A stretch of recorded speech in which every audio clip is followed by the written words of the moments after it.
बहुत सौभाग्य का समय है, जन्म जन्मांतर का पुण्य होता है, तब यह शुभ अवसर प्राप्त होता है। क्योंकि देवताओं के गुरु बृहस्पति जी, राक्षसों के गुरु शुक्राचार्य जी और जिनका जल चलता है उनके गुरु ब्राह्मण। तो सदगृहस्थ के सदगृहस्थ गुरु हों कि गुरु पुरोहित बार बार नहीं बदला जाता, परंपरा के अनुसार चलती रहे वह परंपरा, शिष्य की भी गुरु की भी। तो यह जन्म जन्मांतर का पुण्य होता है, तब अवसर मिलता है। मंत्र तो हम सभी लोग जानते हैं, लेकिन मंत्र मणि औषध उसको अर्थ जानने की जरूरत नहीं। इसलिए जब तक वह कान में मंत्र नहीं कहा जाएगा तब तक वह सार्थक नहीं होगा। जैसे कोई भी बड़े से बड़े वकील हों, न्यायालय में वकालतनामा नहीं देंगे तब तक उनकी कोई सुनवाई नहीं होगी। तो हर व्यक्ति को गुरु बनाना चाहिए। और गकारो ज्ञान अव्यक्तः रकारो ब्रह्म उच्यते, क्योंकि उस ज्ञान के द्वारा हम परम ब्रह्म परमात्मा को प्रसन्न कर लें। इसलिए आज आप गुरु दीक्षा लिए। हम लोग डरते हैं कि हम लोग मंत्र ले लेंगे तो कहीं झूठ नहीं बोलना पड़ेगा, बिना स्नान किए अन्न नहीं खाना पड़ेगा। तो शास्त्रों का वर्णन आया है कि स्वगृहे सकलाचार परगृहे तदर्थम राजसेवायाम पतिशूद्र ममाचरेत।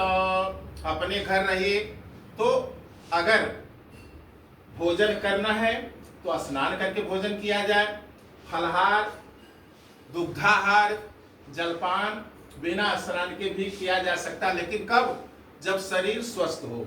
मान लीजिए बुखार आ रहा हो, किसी कारण जुकाम हो गया और हिम्मत नहीं पड़ रही है, तो कपड़ा बदल करके अन्न ग्रहण करिए। वह भी अगर शक्ति नहीं चल रही, हिम्मत नहीं पड़ रही उठने की, तो बिना कपड़ा बदले भी अन्न ग्रहण किया जा सकता है। तो स्वगृहे सकलाचार, अपने घर रहने पर जितना भी बर्ताव हो सके किया जाए। पर गृहे तदर्थम, दूसरे के घर जाइए तो आधा पर जाए तो बहुत है। और तदर्थम राज सेवायाम, कहीं नौकरी करनी है या नहीं कि 2 घंटा पूजा करते रह गए और नौकरी के समय पहुंच नहीं पाए समय से, तो वह भी एक पूजा है। शास्त्रों का, धर्मशास्त्र का नियम है। और पथ शूद्र माचरित, कहीं रास्ते में हो और बिना स्नान किए हम लोग अन्न नहीं ग्रहण करते, तो रास्ते में हो तो बिना स्नान किए भी अन्न ग्रहण कर सकते हैं। कई दिनों ट्रेनों में चलना हो, कहाँ स्नान करने का अवसर आएगा, तो वहां के लिए छूट है। अब आया कि भाई स्वस्थ है तब के लिए वह है। अब किसी प्रकार बुखार वगैरह है तो जैसे शरीर को सुख मिले, तो शास्त्रों ने वही कहा है कि स्वगृहे सकलाचार का तात्पर्य आखिर यहाँ बताए कि हम शरीर माध्यम खरु धर्म साधनम, निश्चय ही धर्म का साधन क्या है? शरीर। शरीर को सुख रखते हुए, सुख देते हुए धर्म के रास्ते पर चला जाए। अब वर्णन आया, झूठ बोलना नहीं चाहिए गुरु मंत्र लेने के बाद, लेकिन आपकी हमारी संपत्ति कोई ले रहा, हमारे झूठ बोलने से अगर हमारी संपत्ति मिल जाए वहां दोष नहीं है। जैसे भगवान वामन का रूप धारण करके आए राजा बलि के पास, और किसी के पास जा सकते, लेकिन राजा बलि ने संकल्प लिया था कि हमारे यज्ञ के आरंभ में कोई भी ब्राह्मण आ जाएंगे, अगर राज्य भी मांगे तो राज्य भी दे दूंगा। तो भगवान उन्हीं के घर जाते हैं जो उदार होते हैं, कृपण होते हैं। उनके घर भगवान नहीं जाते, ना उनके घर पर भी पूजा पाठ होता, धर्म होता। इसलिए भगवान ने सोचा ऐसा भक्त मुझे मिलना बड़ा कठिन है, इसलिए वह राजा बलि के पास गए।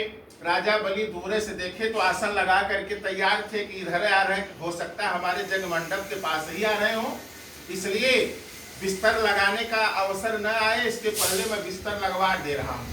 जब नजदीक आ गए स्वागत करते हैं कि आज मेरा राज्य आपके चरण के रज से पवित्र हो गया और आज मैं धन्य हो गया आप जैसे बटुक को दर्शन करके। इतना सुनने के बाद कहने लगे राजा बलि, आज हमारे पितर प्रसन्न हैं, हमारे प्रभु प्रसन्न हैं, आप जैसे ब्राह्मण का आगमन हुआ, अब आप बैठिए। देखने में तो आप ब्राह्मण बटुक मालूम पड़ रहे हैं, अगर आप विवाह करना चाहते हैं तो किसी ब्राह्मण की कन्या का कन्यादान पिता बनकर के मैं दूंगा। अगर आप आप कोई मकान चाहते हैं, जमीन चाहते हैं या पैसा चाहते हैं तो आपके लिए खजाना खोल दूंगा, जितना आप खजाना लेना चाहें मैं भिजवाऊंगा। इतना सुनने के बाद तब बामन जी को कहना पड़ा, हे राजा, आपके उदारता को सुन करके मैं आपके पास आया कि आपके पितामह प्रपितामह वृद्ध प्रपितामह कोई कृपण नहीं थे, और इसी सोच करके मैं आपके पास आया हूँ कि आप में भी वह कृपणता नहीं होगी जो आज प्रत्यक्ष दिखाई पड़ रही है, कितने उदार हैं। तो मुझको राज्य नहीं चाहिए, न मैं विवाह करने के लिए कन्या चाहिए, मैं तो 3 पग जमीन चाहता हूँ, अगर आप देना चाहें तो दे दे, नहीं तो दूसरा दरवाजा खटखटाऊंगा। मेरे जैसे ब्राह्मण का तो यही कर्तव्य है कि मैं कहीं जाऊंगा किसी से मांगूंगा। और राजा बलि ने कहा, आपको कहीं जाने की जरूरत नहीं है, हाँ इतना है कि 3 पग जमीन आप मांग रहे हैं तो लोक में मेरा कितना उपहास होगा, लोग यही कहेंगे बड़का चक्रवर्ती राजा बने हैं और 3 पग जमीन देने के लिए तैयार हो रहे हैं, तो मेरी बड़ी निंदा होगी, मेरा उपहास होगा, और कुछ मांगिए। तो राजा बलि के वचन को सुन करके भगवान वामन जी ने कहा, मैं वह ब्राह्मण नहीं हूं कि आपके राज्य को देख लो और लालच हो जाए कि पूरा राज्य मुझको दे दीजिए। लेने वाला तो संतुष्ट थोड़े में हो सकता है, कितनों दे दीजिए तो भी संतुष्ट नहीं हो सकता, इसलिए मैं उसमें का ब्राह्मण नहीं हूं, मुझे तो केवल 3 पग जमीन चाहिए। तब शुक्राचार्य जी ने कहा कि हे राजन, आपके पास 3 पग जमीन ही नहीं है, कहां से आप जमीन देंगे? और मैं जान रहा हूं आप निष्ठावान हैं कि आप मंत्र लिए हुए हैं, कैसे झूठ बोलेंगे? तो हे राजन, इतने जगहों पर झूठ बोलना सर्वश्रेयकर होता है। कहां कहां? स्त्री नर्व विवाहेस्तु, कन्या का विवाह करना है, अगर हम दहेज कुछ कहे नहीं दे पा रहे हैं तो दोष नहीं लगेगा।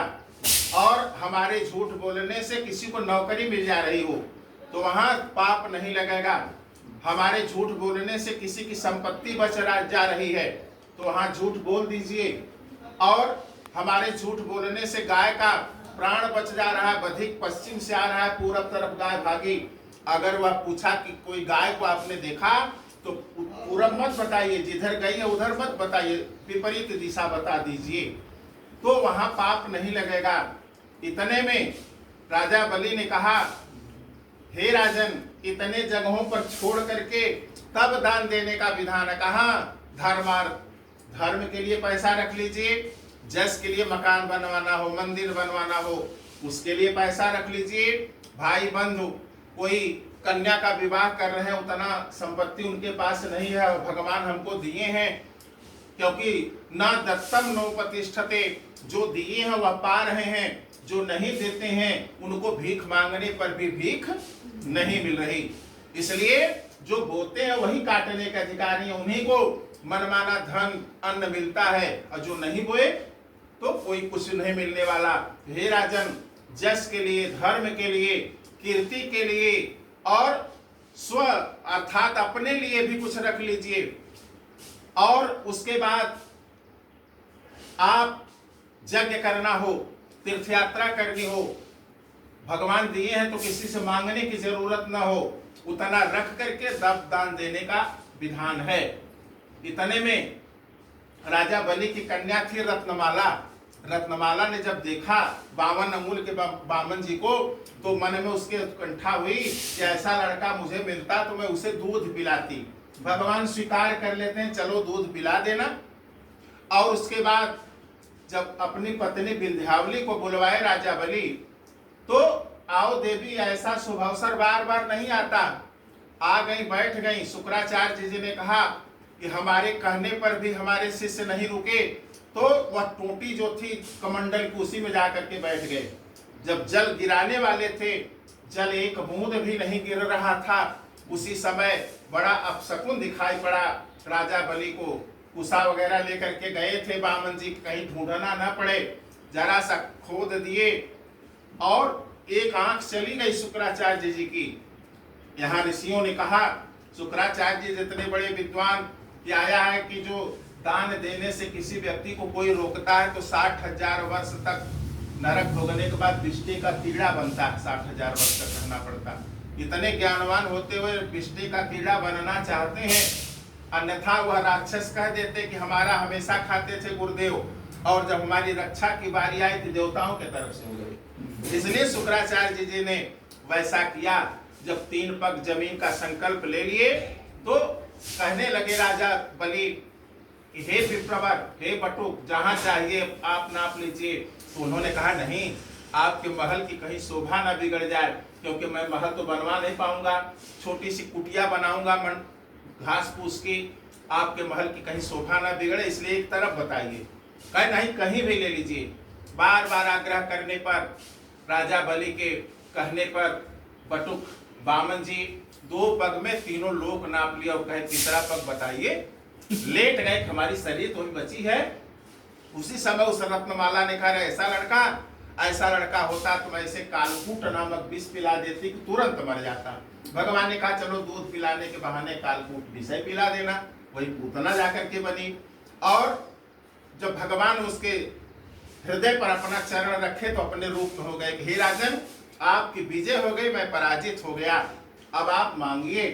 राजा बलि ने कहा, प्रभु मैं जब जब पृथ्वी पर आऊं इतना देने के लिए मुझे धन हो कि आप जैसे लोग आए तो मुंह मांगा दान देता रहूं। भगवान ने कहा एवं मस्तु, आपकी इच्छा थी स्वर्ग का राज्य लेने के लिए कि विश्वजित यज्ञ करा करके मैं स्वर्ग का राज्य ले लूं। तो 8वें मनवंतर में जो सावर्णी नाम के मनवंतर आएंगे, इसके बाद 7वां मनु चल रहे हैं, 8वें मनवंतर में आपको इंद्र का पद दिया जाएगा। तब तक मैं आपको सुतल लोक का भी राजा बना रहा हूं, अर्थात पृथ्वी के नीचे का भी राजा बना रहा हूं। और राजमहल में 4 दरवाजे होते हैं, जिधर से आप निकलेंगे मैं आपकी आगवानी करता रहूंगा, जैसे द्वारपाल आगवानी करते हैं। राजा बलि ने कहा, प्रभु आप मेरी आगवानी करेंगे? भगवान ने कहा, मैं तो भक्तों का नौकर न हूं, नौकर का क्या काम होता, आगवानी करना ने। चरण पर गिर पड़ते हैं। भगवान ने कहा कि हे राजन, आप दे करके सब कुछ प्राप्त कर लिए और आप प्राप्त वस्तु भी आपको प्राप्त होगी। तो इस प्रकार गुरु मंत्र के लेने का यह लाभ हो जाता है कि हम दूसरे की संपत्ति लेना नहीं, अपनी छोड़ना नहीं।